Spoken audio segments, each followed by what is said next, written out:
Good morning mga katrops. So super early tayo bird ngayon mga katrops. So nandito tayo ngayon sa may mga katrops, sa may Terminal 1. Ayan mga katrop, time check natin mga katrop, alas 3:40. Yan mga katrops, dito tayo sa Terminal 1 departure. Ayan, so kakababa lang yung gauge natin. Buti umabot pa tayo sa oras.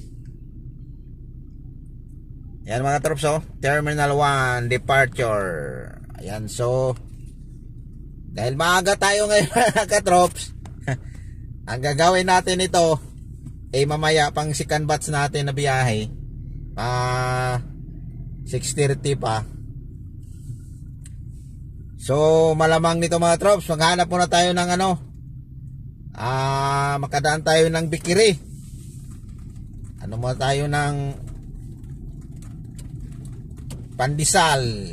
Kasi masarap magkape pag mga ganitong oras mga katrops, para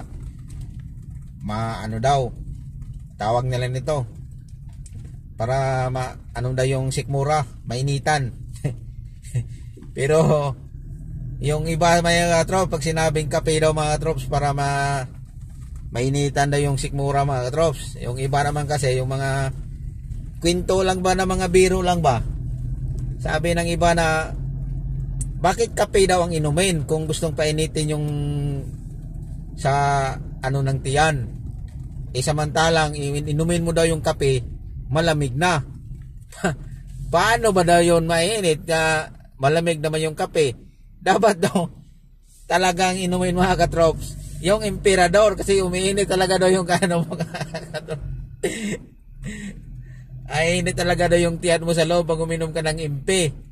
Sabi na, paisip ko din mga katrops, tama din naman, kasi naranasan ko na rin ng ganun lalo na pag wala kang kain tapos uminom ka ng hard. Parang uminit yung mag-react yung sa tiyan ng sa loob ng tiyan mo mga katrops.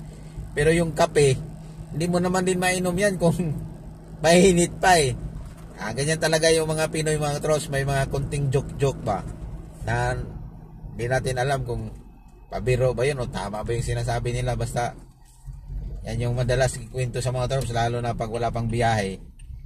Pagkumpukan mo na doon sa area na naghihintay ng biyahe. Kaya daming mga mga katrops, makakuha tayo ng mga joke na mga mga kwento.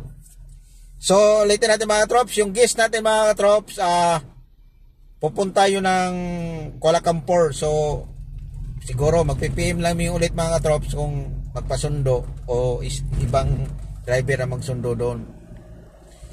So para madali tayo nito trops, dito tayo dadaan ulit sa Skyway, tapos doon na tayo maghanap ng pandesal. Pagbaba natin doon sa may Magallanes, may mga tindahan doon sa may gilid-gilid, may mga kape doon mga katrops. Pwede na tayo doon mga katrops,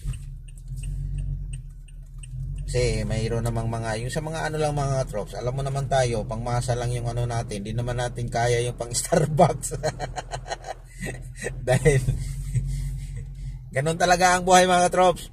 Kung hanggat kaya nating budgetin yung pera natin, budgetin natin, kasi di naman yun kalakihan yung kita natin dito pag mga ganitong trabaho. Pero okay lang sa atin mga katrops, okay lang sa akin, dahil nabubuhay naman yung pamilya ko, masaya na ako sa ganitong trabaho ko. Kaya okay lang. Enjoy lang natin ang buhay mga katrops. Basta ang importante talaga mga katrops, lagi tayong bigyan ng lakas ng pangatawan sa Panginoon para sa pamilya natin. Yun lang talaga ang inaano ko mga katrops. Tapos ganito lang makakain yung pamilya natin sa 3 sa isang araw. Yung kundi mayroon pang mga merinda, okay na. Basta wala lang tayong 5-6 mga katrops, kasi mahirap na. Lagi tayong naghahabol kung may 5-6 tayo. Kaya ganito lang, okay na sa atin mga katrops. Masaya na ako ganitong trabaho. Sanay naman tayo sa mga ganito, puyatan. Hindi naman tayo, dahil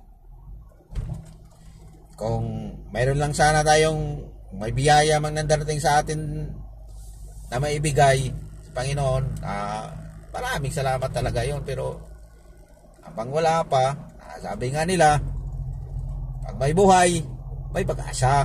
Kaya yun mga katrops. So sarap magbiyahe mga katrops mga ganitong oras. Umalis ako sa bahay mga katrops alas 2:40. Dumating ako sa Makati kasi kinuha ko to yung sasakyan na to mga katrops. Kinuha ko to. Dumating ako doon sa alas 3 city. So mga 17 minutes lang pala yun mga katrops. Ay mga 27 minutes. 40, 50, 60. Ayun mga alas 3 siguro 5 city. Mga ganun lang. Siguro mga 27 minutes. Yung takbo ko mga katrops kanina, siyempre, pang VIP lang naman talaga yung takbo natin. Sure ball mga katrops ba? Alam mo mga katrops kanina, may mga kasabayan kong mga motor. Tumakbo man ako ng 80 mga katrops, pero lagi akong iniiwan nila yung mga motor na kasabayan ko. Yung mga Inmax, mga Honda Click. Grabe, ang bilis nila magpatakbo. Tayo, siyempre, ano lang, slowly lang but surely yun mga katrops. Kaya yan ang natin. So pabalik tayo ng Makati mga katrops kasi mamaya pa yung natin, pero dadaan muna tayo ng kape. Magkape muna tayo ngayon kasi yung sa grahe natin doon mga katrops, wala namang init tubig doon. Kaya dito na lang tayo, magkakape tayo, may madaanan tayo dyang tindahan. Ayay, walang bantay. Mayroon pala mga katrops. Sandali, saan ba yung card? Sandali lang mga katrops. Ay ma'am, morning. Pasensya na mama. Hindi gumana yung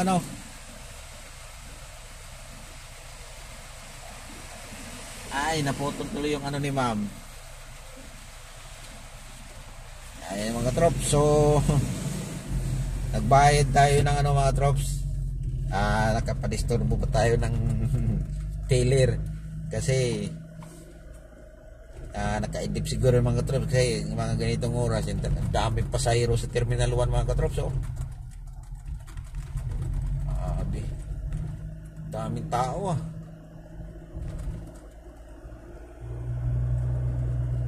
daming pasahero mga katrops.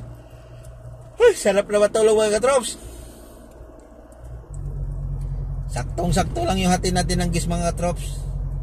Kanina wala naman din problema yun mga katrops. Yung balikan natin yung gas kasi mayroon naman yung mag-assist doon sa loob. Kaya okay lang yun mga katrops. Early bird tayo mga katrops. Kumusta na kayo dyan mga katrops? So mga katropa ko dyan nag-PM sa akin kahapon. Sabi niya, sana all maaga, biniro pala. Kaya di talaga natin maiwasan yung mga katropa natin na mag-joke-joke ba na ba. Sana daw all maagang biyahe. Kaya ganun talaga mga katrops. Minsan may maaga tayong biyahe, minsan naman sakto lang.